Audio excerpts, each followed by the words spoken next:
21 ላይ ይህንን ሳታደርጉ በጭራሽ እንዳታልፉ ውድ ኦርቶዶክሳውያን በደንብ አዳምጡኝ። ብዙ ነገር የምትማሩበት ቪዲዮ ነው። እንኳን ለእመቤታችን ለቅድስት ድንግል ማርያም ዓመታዊ መታሰቢያ ክብረ በዓል በሰላም አደረሳችሁ። ትልቅ ክብረ በዓል ነው እንደ ቤተክርስቲያናችን አስተምሮ። ሰኔ 21 እንግዲህ ከ33ቱ የእመቤታችን በዓላት አንዱ ነው። ይሄም ሕንጸተ ቤተክርስቲያን ተብሎ በቤተክርስቲያናችን የሚታወቀው ነው። በዚህም ቀን ደግሞ እመቤታችን ቅድስት ድንግል ማርያም በጎልጎታ ላይ በልጇ መካነ መቃብር ላይ ሄዳ የጸለየችበት ቃል ኪዳን የተቀበለችበት ቀን ነው። ስለዚህ በዚህ ዕለት በሰኔ 21 በዚህ ዕለት እኛ ኦርቶዶክሳውያን ማድረግ የሚገቡን ወሳኝ ነገሮች አሉ። ውድ ቤተሰቦቼ ከእግዚአብሔር አምላካችን ጋር ደግሞ በደንብ የምንተሳሰርበት የእመቤታችን ቃል ኪዳኗ ረድኤት በረከቷ እኛን የሚያግዝበት በጣም ወሳኝ ዕለት ስለሆነ ሁላችንም ኦርቶዶክሳውያን አሁን የሚነግራችሁን ነገር በተቻለን መጠን ከነዚህ ከሚዘረዘሩ ነገሮች ውስጥ አቅማችን የፈቀደውን ነገር አድርገን ከእመቤታችን በረከት እንድንካፈል ረድኤት በረከቷ እንድንካፈል ሁላችንም ይህንን ቪዲዮ ልናዳምጥ ይገባል። ስለዚህ ውድ ቤተሰቦቼ ወደ ዋና ነጥቦቻችን በቀጥታ እንሄዳለን። እንግዲህ ውድ ቤተሰቦቼ ሰኔ 21 ቀን በቤተክርስቲያናችን ታሪክ እጅግ ታላቅ ቀን ነው። በዚህ ዕለት ሐዋርያት በእመቤታችን ስም የመጀመሪያዋን ቤተክርስቲያን በፊልጵስዩስ የቆረቆሩበት ወይም ደግሞ ቅድም እንደነገርኳችሁ ሕንጸተ ቤተክርስቲያን እና ጌታችን መድኃኒታችን ኢየሱስ ክርስቶስ ቤተክርስቲያኗን በቀኙ ባርኮ የሰጠበት ዕለት ነው። ለዚህም ነው በዚህ ዕለት አሁን የምነግራችሁን ነገሮች ማድረግ ከቻልን ከነዚህ ውስጥ አንዱን እንኳን ማድረግ ከቻልን በጣም ብዙ በረከት ወደ ቤታችን እናመጣለን ውድ ኦርቶዶክሳውያን። ስለዚህ በደንብ እንድታዳምጡኝ እፈልጋለሁ። ይህ ዕለት የእመቤታችን ዓመታዊ የክብር በዓል ነው። በመሆኑ እያንዳንዱ ኦርቶዶክሳዊ ክርስቲያን ከእመቤታችን ረድኤትና በረከት ለመሳተፍ ሊያደርጋቸው የሚገቡ 7 ወሳኝ ነጥቦች ተዘጋጅቷል። ስለዚህ አብራችሁን ቆዩ። ወደ መጀመሪያው እንሄዳለን ውድ ቤተሰቦቼ። ከዛ በፊት ግን እስቲ በዚህ ቀን ላይ በዚህ ዕለት ላይ ቅድም እንደነገርኳችሁ ሰኔ ጎልጎታም የሚጸለይበት ቀን ነው። የሰኔ ጎልጎታ ጸሎት የሚጸለይበት ነው። አስተውሉ፣ ይሄንን በደንብ አስተውሉ። የሰኔ ጎልጎታ ጸሎት ሰኔ 21 ቀን ላይ ነው በደንብ የሚጸለዩ። በዕለት ዕለት ጸሎታችን ላይ ሁሌም 11 ሰዓት ላይ ይጸለያል። ለምን? በ11 ሰዓት ላይ በጌታችን መካነ መቃብር ሄዳ እመቤታችን ስለጸለየችው ማለት ነው። ወይም ደግሞ ሄዳ በዛ ቦታ ላይ አልቅሳ ቃል ኪዳን የተቀበለችበት ቀን ስለሆነ ማለት ነው። ስለዚህ እንደ ቤተክርስቲያናችን አስተምህሮ ሰኔ 21 ቀን የሰኔ ጎልጎታ ጸሎት የሚጸለይበት ዋናው ምክንያት እመቤታችን ቅድስት ድንግል ማርያም በጌታችን መቃብር ወይም ጎልጎታ ላይ ለኃጥአን ምሕረትንና ይቅርታን የለመነችበትና ከልጇ ቃል ኪዳን የተቀበለችበትን ዕለት ለማሰብ ነው። ይህንን በደንብ አስተውሉ። ስለዚህ አንደኛው የቃል ኪዳን ዕለት በመሆኑ በዚህ ቀን ላይ ይጸልያል ማለት ነው። ሁለተኛው ቅድም እንደነገርኳችሁ ሕንጸተ ቤተክርስቲያን የመጀመሪያው ቤተክርስቲያን መታነጽን በማሰብ በዚህ ቀን ላይ አንድ ክርስቲያን እነዚህን ነገሮች ሊያደርግ ይገባል ማለት ነው። ሌላኛው ደግሞ የበረከትና የምህረት መገኛ ስለሆነ በዚህ ቀን ላይ ምእመናን የሰኔ ጎልጎታን ጸሎት በመጸለይ ከእግዚአብሔር ጋር ኃጢአትን የመሰረይንና ይቅርታን ለማግኘት ያደርጋሉ ማለት ነው። ከእመቤታችን አማላጅነት ረድኤት ተጠቃሚ ለመሆን ይጸልያሉ። ከዕለቱ በረከት ለመሳተፍ ከመከራም ስለመዳን ይጸልዩታል ማለት ነው። ስለዚህ ይህንን ያህል ስለ ሰኔ ጎልጎታ ከነገርኳችሁ አሁን ወደ አዘጋጇቸው 7 ወሳኝ ነጥቦች ደግሞ እንሄዳለን። እነዚህ ምንድን ናቸው? አስተውሉ። የመጀመሪያው ውድ ቤተሰቦቼ በዚህ ዕለት ቅዱስ ቁርባን መቀበል ነው። ምንም ነገር አስተውሉ። ቅዱስ ቁርባን መቀበል እጅጉን አስፈላጊ ነው። በዚህ ዕለት የመጀመሪያው ቅዱስ ቁርባን መቀበል ነው። ነፍስን በደሙ ማተም ነው።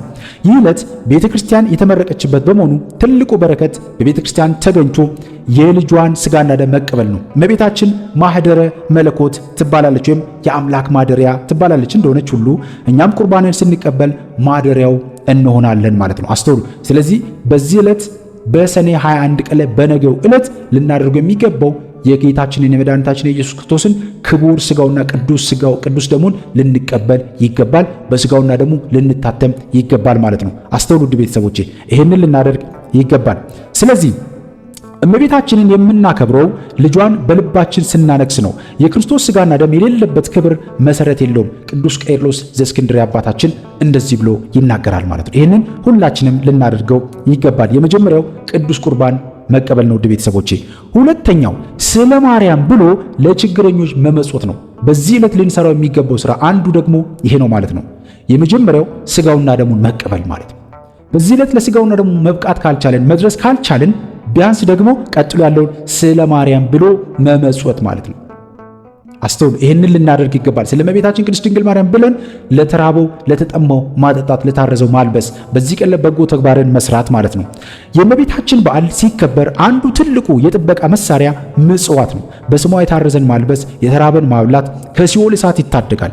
ሰኔ 21 የገባነውን ስዕለት ካለ የምንፈጽምበት ከሌለ ደግሞ በፍቅር ለድሆች የምንሰጥበት ቀን ነው። እንዲሁም ደግሞ ስዕለትም የምንሳልበት ነው። እግዚአብሔር ለቀጣዩ ዓመት ደግሞ እግዚአብሔር በሰላም ካደረሰን ብለን የምንሳልበት ቀንም ነውና ይህንን በደንብ ልናስተውል ይገባል።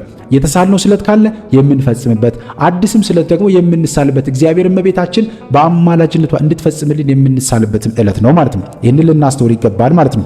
ስለዚህ ለተራቡት፣ ለተጠሙት፣ ለታረዙት የምናበላበት፣ የምናለብስበት፣ የምናጠጣበት ቀን ሆኖ ሊያልፍ ይገባል። ይህንን ልናደርግ ይገባል ማለት ነው።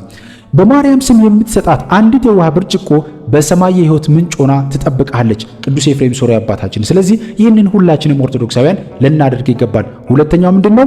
ስለ ማርያም ብሎ ለችግረኞች መመጽወት ነው። የመጀመሪያው ክቡር ስጋውና ቅዱስ ስጋውን መቀበል ነው። ለዚህ ለተዘጋጅታችሁ የተቀመጣችሁ ንስሐ ገብታችሁ የተቀመጣችሁ ኦርቶዶክሳውያን ምንም ጊዜ ማባከን አይጠበቅባችሁም። በነገው ዕለት ስጋውና ደሙን መቀበል አስፈላጊ ነው ማለት ነው። ሶስተኛው ደግሞ ውዳሴ ማርያምና መዝሙረ ዳዊትን አብሮ መጸለይ እጅጉን የተመረጠና አስፈላጊ ነገር ነው። በነገው ዕለት በሰኔ 21 ቀን ማድረግ ከሚገባችሁ ሶስተኛው ውዳሴ ማርያምንና መዝሙረ ዳዊትን አብሮ መጸለይ አስፈላጊ ነው። የዕለቱን ውዳሴ ማርያም እንደዚሁም ደግሞ የዕለቱን መዝሙረ ዳዊት አንድ ላይ አድርጎ ጸልዮ እግዚአብሔርን ማመስገን፣ እመቤታችንን አመስግኖ በረከት ልናገኝ የምንችልበትን መንገድ ማድረግ አስፈላጊ ነው። በዚህ ዕለት ከመደበኛ ጸሎታችን ወጣ ብለን ለነፍሳችን ማዕድ የሚሆን ውዳሴ ማርያምን በዜማ ብቻል ሰባቱንም ውዳሴዎችና ከመዝሙረ ዳዊት ደግሞ ስለ ቤተክርስቲያን የሚናገሩትን ለምሳሌ መዝሙር 87ን መጸለይ፣ መዝሙር 86፣ 87ን መጸለይ እጅጉን ይገባል። ውድ ቤተሰቦቼ መዝሙር 86 በቅንፍ 87ን ማለት ነው። ስለዚህ ይህንን ልንጸልይ ይገባል። ውድ ቤተሰቦቼ ይህንን ማድረግ እጅጉን አስፈላጊ ነው ማለት ነው። አንደበት የእመቤታችንን ውዳሴ ሲለማመድ ልብ የመላእክትን ምስጋና ይማራል ማለት ነው። ቅዱስ ያሬድ አባታችን ነው፣ በረከታቸው ይደርብን። ስለዚህ ይህንን ልናደርግ ይገባል ውድ ኦርቶዶክሳውያን። በዚህ ዕለት ሶስተኛው ውዳሴ ማርያምንና መዝሙረ ዳዊትን አብሮ መጸለይ እጅጉን ያስፈልጋል ማለት ነው። አራተኛው ደግሞ ተአምረ ማርያምን ማንበብና መስማት ነው። ተአምረ ማርያምን ማንበብና መስማት ነው። ተአምረ ማርያም ዛሬ በተለያዩ ጸሎቶቻችን ላይ አለ። የጸሎት መጽሐፍቶቻችን ላይ ተዘጋጅቶ አባቶቻችን አቅርበውልናል።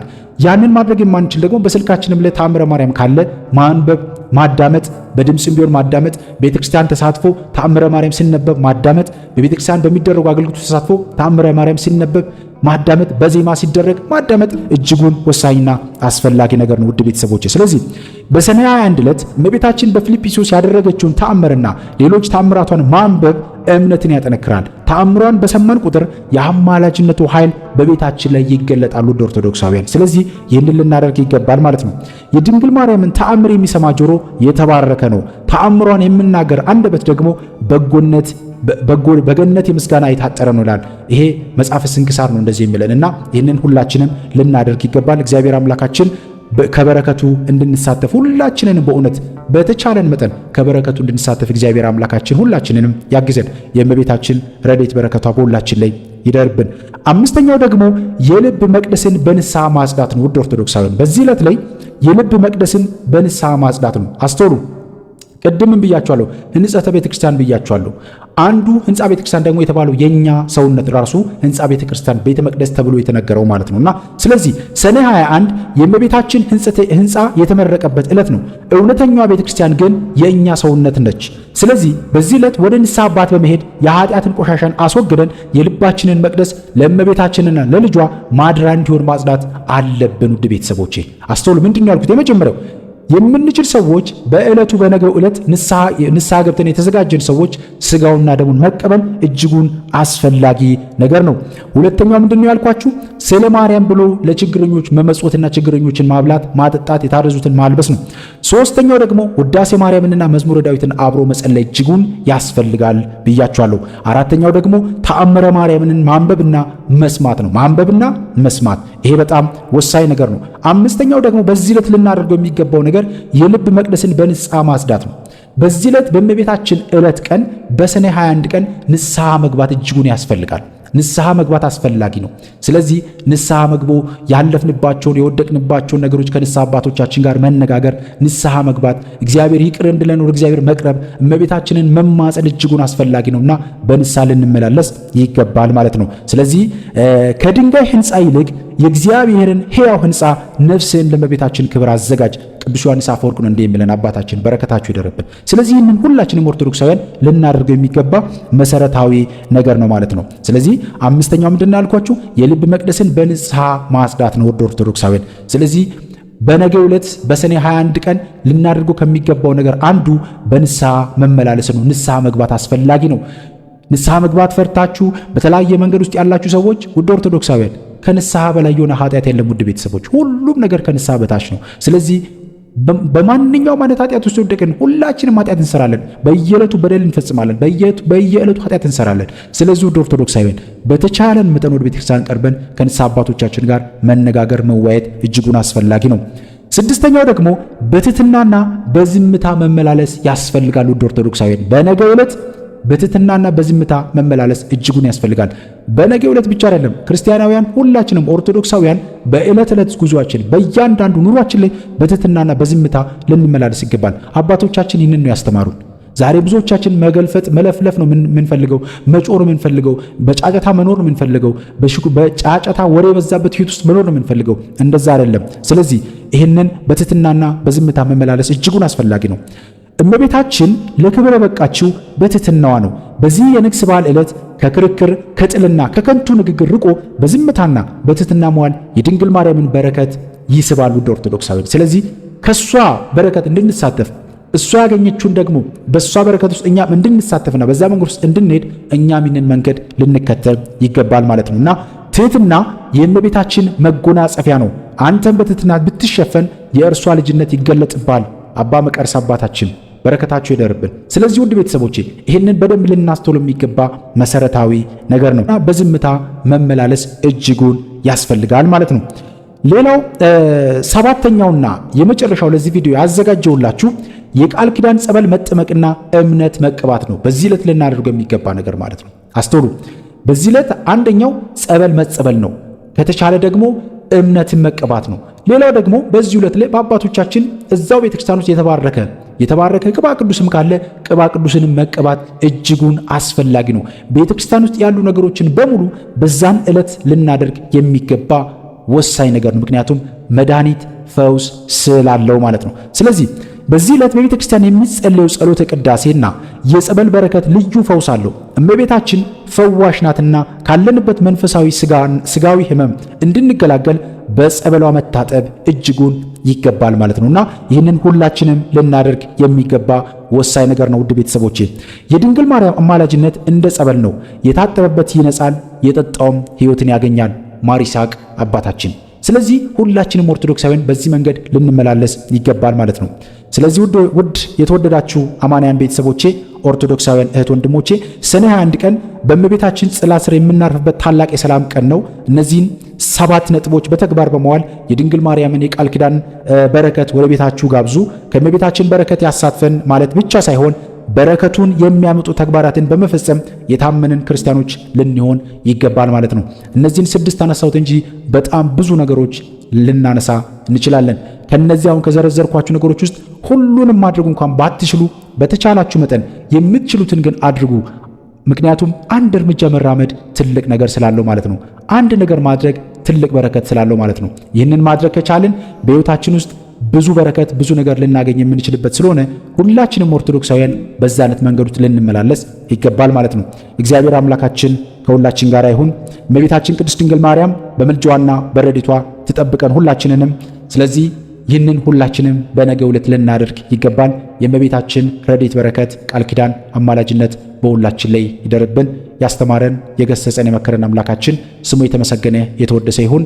በያላችሁበት በድጋሚ እንኳን ለእመቤታችን ለቅድስት ድንግል ማርያም ዓመታዊ ክብረ በዓል በሰላም አደረሳችሁ። መርሳት የሌለባችሁ በዚህ ዕለት ሰኔ ጎልጎታ ጸሎት ይጸልያል ማለት ነው። ሰኔ ጎልጎታ ጸሎት የሚጸልይበት አንደኛው ምክንያት ቅድም እንደነገርኳችሁ ነው። ልናደርግ ይገባል። እግዚአብሔር አምላካችን ከሁላችን ጋር ይሁን። ይቆየን። አሜን። ይህንን ቪዲዮ ለሁሉም ኦርቶዶክሳውያን ሼር አድርጉ። ሰላም ሁኑ።